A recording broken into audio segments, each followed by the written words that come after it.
you ready for the next panel? Let me hear you say yeah.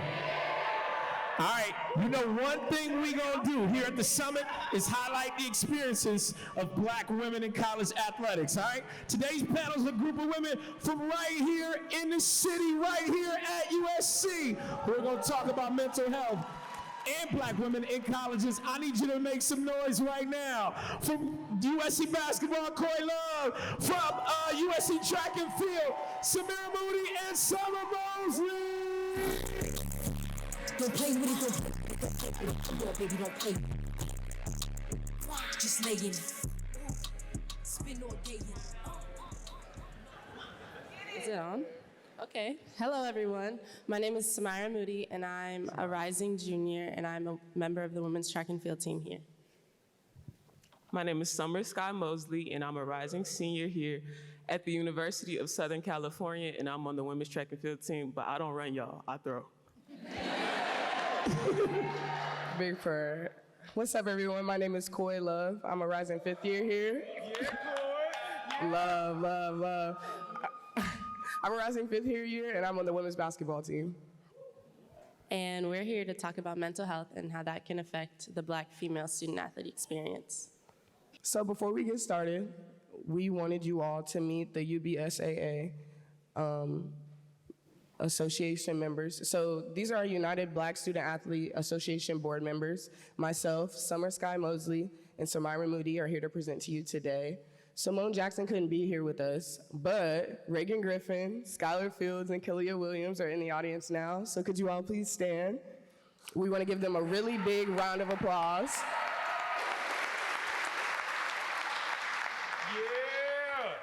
Though you all are not up here presenting with us today, we want you to know, and we want everyone else to know, how big of a role you all played in conducting this research and bringing this presentation together, so we thank you. So the UBSAA started in June 2020, and it exists to empower and protect black student athletes at USC by providing a community and giving them a voice to advocate for support within the USC athletics and USC as a whole.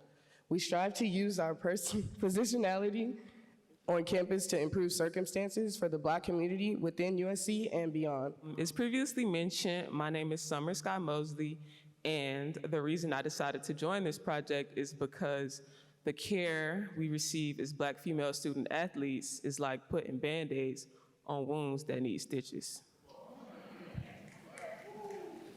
Bars. As a transfer student, I noticed a lot of the same patterns at the universities I attended when it pertained to the treatment of mental health and well-being of student athletes. Being a part of this project was important to me because I wanted to let my fellow student athletes know that you are not alone. And it is important to highlight the black women participating in sports all throughout college athletics and to let them know we all have a safe space inside of our student athlete community to share our experiences. And also having transferred, I've been in spaces where I feel extremely empowered and also spaces where I have not. And I believe that for black female student athletes, being in empowered spaces should be a standard and not a luxury.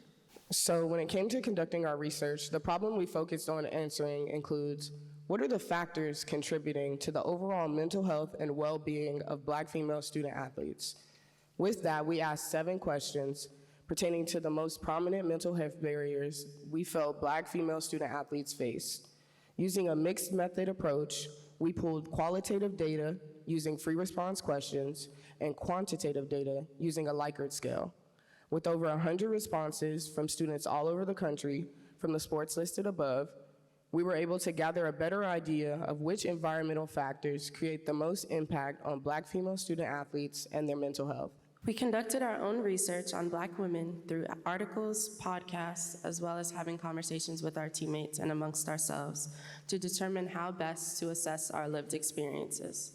The categories of the survey reflect our research, and at the end of the survey, we asked participants to rank the following categories using a 6-point scale from least impactful on one's mental health to most impactful in the following order: access to NIL, media portrayals, freedom of expression, perception of black women, coaching and staff dynamic, and burnout management.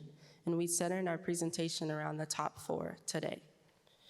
The breakdown was as follows: 65% ranking burnout management a 5 or 6, 64% ranking coaching staff dynamic a 5 or 6, 60% ranking perception of Black women a 5 or 6, and 52% ranking freedom of expression a 5 or 6. The highest ranked stressor from our survey was burnout management. Burnout can be defined as a state of emotional, physical, or mental exhaustion caused by excessive and prolonged stress, which can lead to social isolation, depression, substance abuse, and more. In conducting this survey, we asked students to use a scale to rank how strongly they agreed or disagreed with the following statement: I have the ability or autonomy to take a mental health break if needed.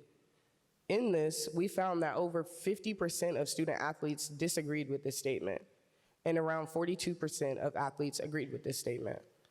The data from this question shows that while there is a need for mental health breaks for student athletes, more than half feel like they don't have the power to take them. This poses the question: what can schools and athletic departments do to provide resources to help prevent burnout? A participant in the survey quoted, "People assume because I'm a Black woman that I'm okay, like we can take more and tolerate more. I just know that if I break, people will attack that crack when they see it. I can't afford to mess up." Another participant stated, and I quote, "I couldn't take a break. However hard it is to be an athlete, I feel my mental health would deteriorate further without sports." Representation matters. Representation affects our coaches' perception and treatment of their respective athletes. Therefore, we ask the question, does your coach understand your perspective, contribute to your sense of belonging, and/or give you the respect you deserve?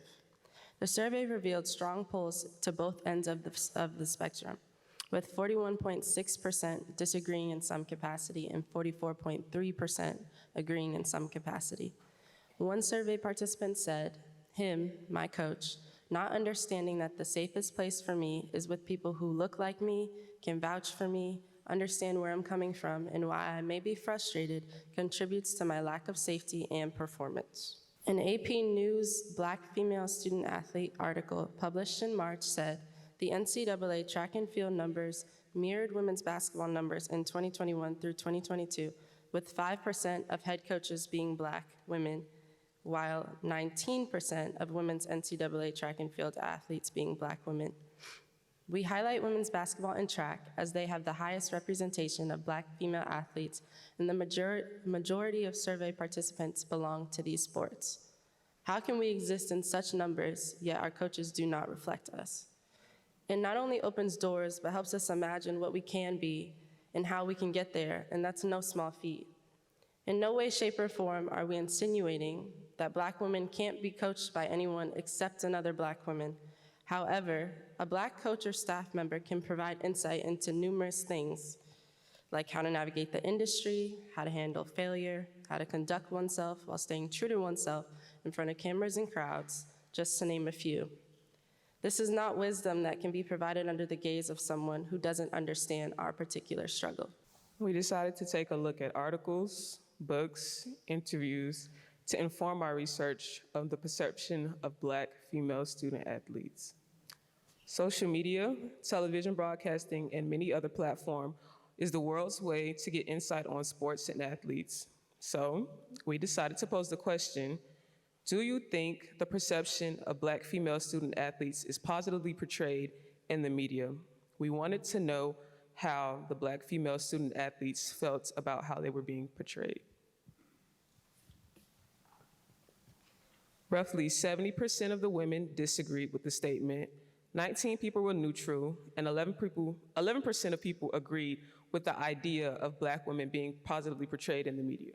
One participant stated, "There's always something negative to say, like our lashes are too much or our protective hairstyles are a lot." Oftentimes, Black female student athletes are placed in a box that puts limits on how freely they can express themselves. They are often criticized on how passionate they are. They're seen as too ghetto, presented as classless, or over-aggressive with bad attitudes, intimidating, too masculine, and according to one of the participants, this list is never ending. For starters, I would like to congratulate the LSU women's basketball team for earning their first NCAA title in program history. Let's clap it up.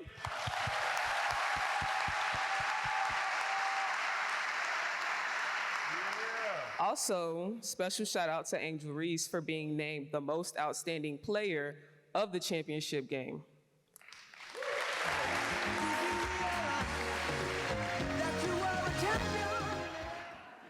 Angel Reese is a great example of being unapologetically herself, and this caused controversy throughout the regular 2022-2023 women's basketball season, and as well as throughout the NCAA tournament. I'm sure all of y'all have seen it on the blogs, Instagram, and everything else.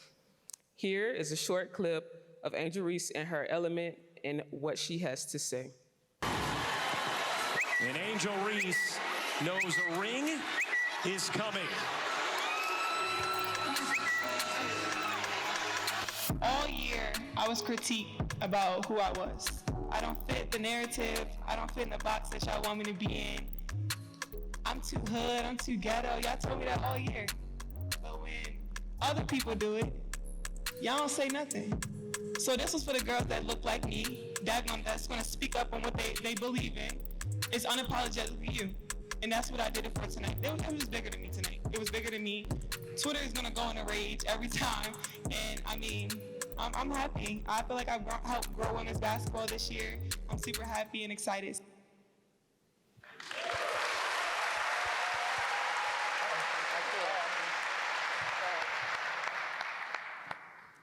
Black women often struggle navigating different intersectional factors such as race, gender, and social class, just to name a few. This adds pressure for Black women to not act out so they won't get stigmatized or kicked off of their team. We are forced to keep our composure so we can excel to the next level. Is this a safe space, y'all? Yeah. Okay. So I'm gonna ask y'all a question. Who do y'all really want us to be?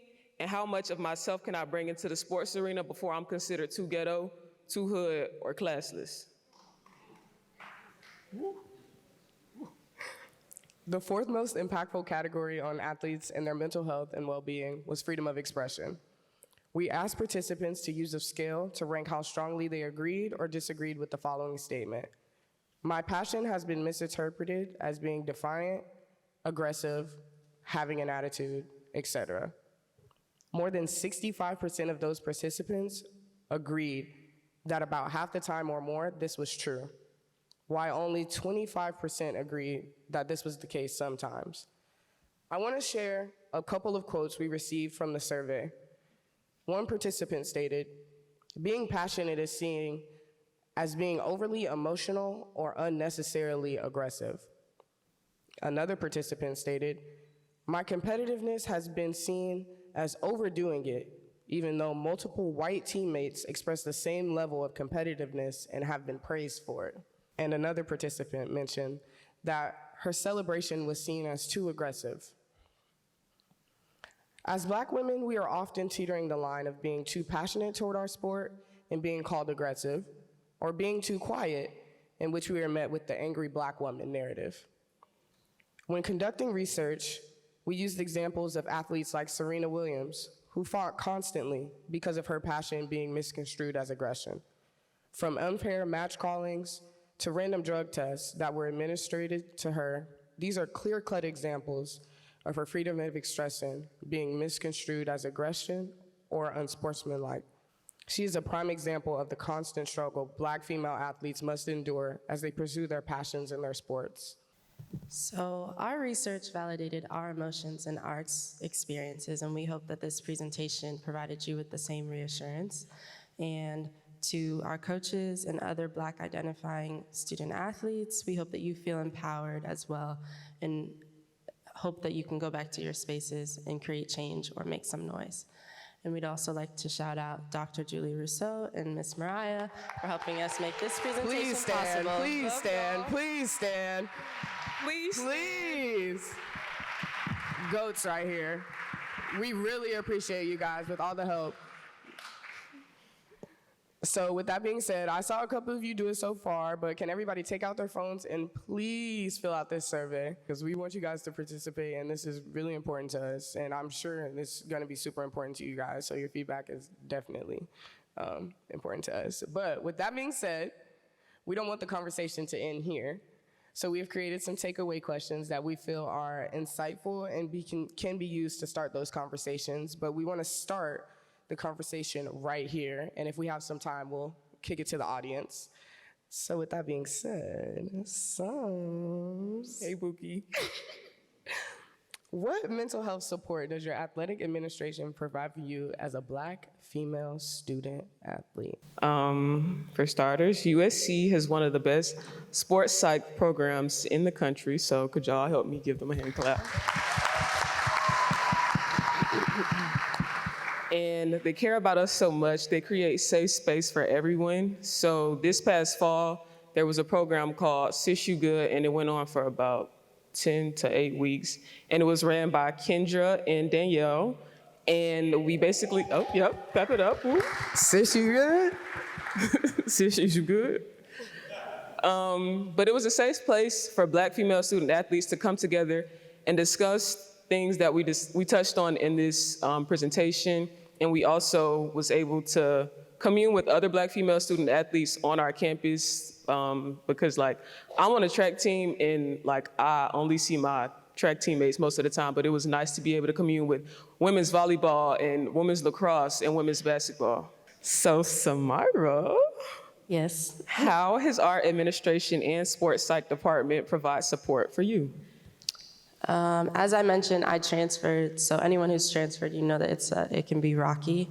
I transferred from a smaller school to USC, so learning how to compete with more expectations, more pressure, and then on top of adapting to a new school mid-year was actually a lot. So I ended up using sports psych, and I had never utilized with those types of resources prior to coming to USC, so that was a big change.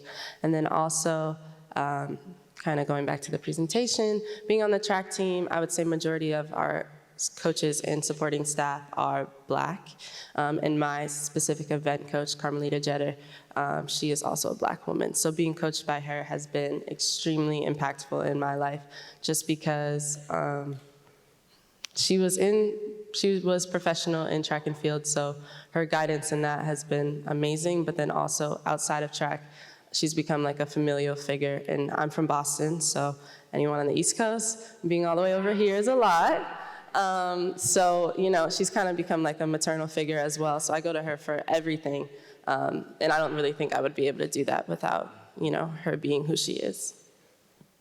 Koi, I'm going to ask you, how can we even the playing field for Black female student athletes in the NIL space? That's a good one, touching on NIL and the mental health section. No, I think it all boils down to opportunity. I think that myself, I can't speak for everyone, but myself as a Black woman who competes very hard and works very hard in her sport, would just like to see the same opportunities as her white counterpartners, or even more of an open space for Black women and other Black women that look like me, to receive those big NIL deals. I did a paper in class, and some of the research that I found was using Angel Reese again. She's one of the highest paid NIL athletes, but she has to do 17 deals to reach a six-figure contract, while Bronny James, for example, who has yet to play a collegiate game, is a 7-figure deal, and he only has 3 sponsors. So I think just even the playing field on that is definitely something. Yeah, that's tea, huh? That's tea. Everybody's like, ooh. Should I open it up? Yeah, we definitely can. Okay, well, since you guys want to talk, and I also know that it's not just Black female student athletes sitting in this room, to our Black male athletes and coaches and staff, how do you think you can better support your Black female student athletes? Don't all answer.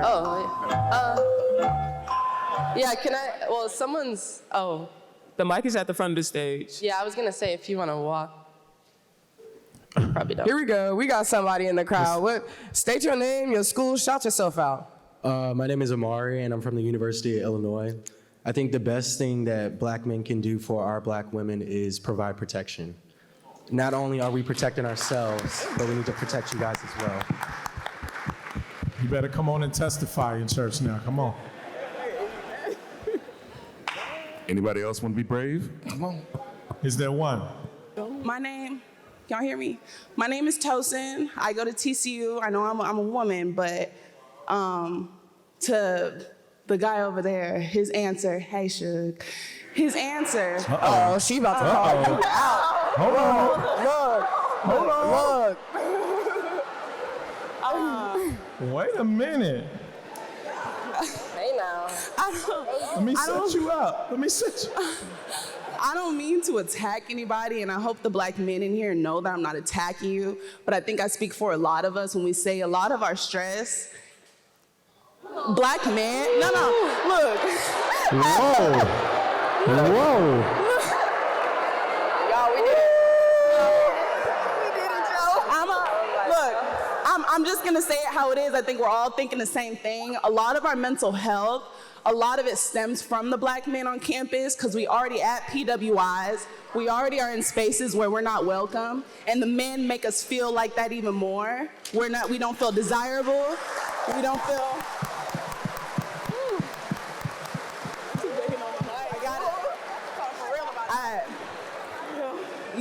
We don't feel desirable, we don't feel valued, we don't feel appreciated, and I know this is a black student athlete summit. Wait a minute, she's preaching right now. Yeah. Hold on. I know.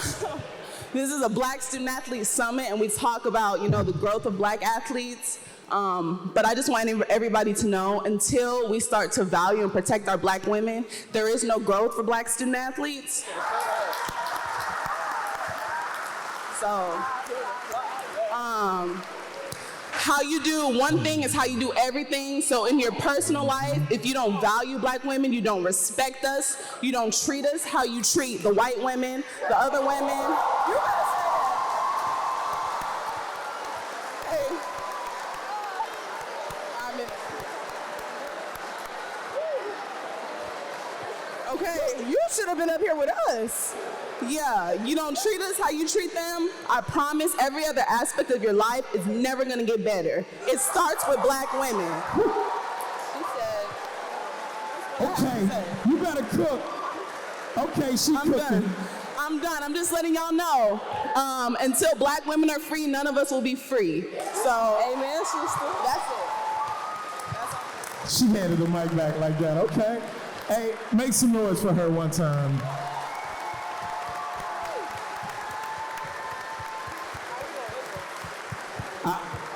I just want to point out that he said protect y'all first, and then you went there. That's what he was talking about. All right, who else we got? Wait. Don't play with a dog. All right, go for it. Your turn. It's on. It's on? Mm-hmm. All right. First, I value and appreciate you voicing that for everybody, so thank you. Good job for that. But yeah, I'm Jordan Ricketts from Monmouth University. Off of what she did say, my answer was just making sure that they feel valued, and you want to be a place of comfort for them, so just validation and reassurance. I feel like that goes a long way just to help everybody out in general, regardless if you're a woman or a man. So that's just my answer. But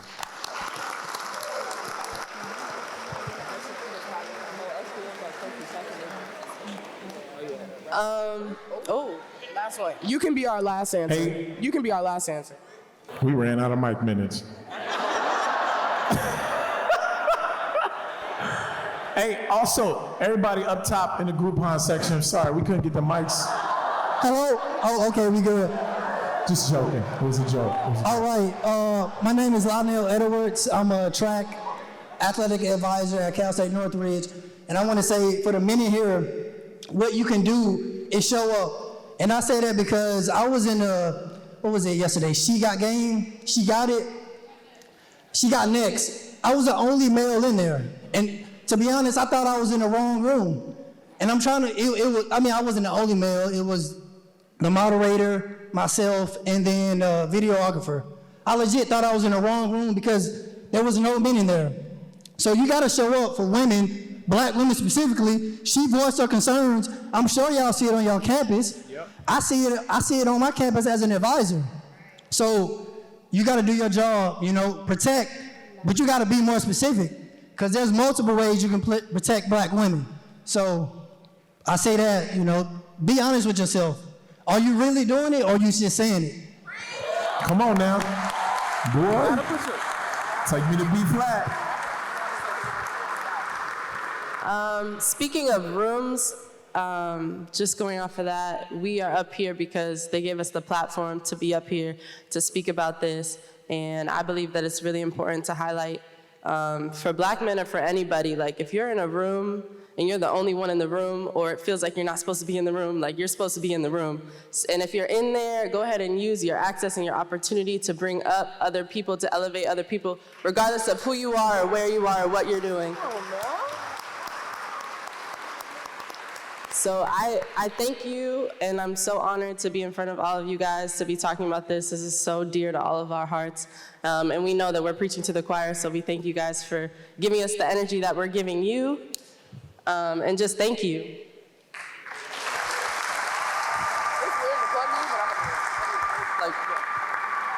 Okay, this is a self shout out. One last final point. I hope to see all of you all at lunch. I do like a short series, podcasts, fun videos here with USC. Content creator vibes, I don't know. But it's called Kicking It with Koi. So if you see me at lunch and I come up to you with the camera, and don't be shy, I'm just gonna be asking you questions about the BSA Summit and how you're feeling. And we really wanna get a lot of the black energy and the black excellence on the camera. So we really appreciate you guys. This was amazing. Thank you. Thank you again to all of our people on the summit that helped us. This was amazing. Shout out DJ Mosley. Shout out black people, bro. Make some noise for these ladies, y'all. Showed up. Shout out. What it do? Yeah.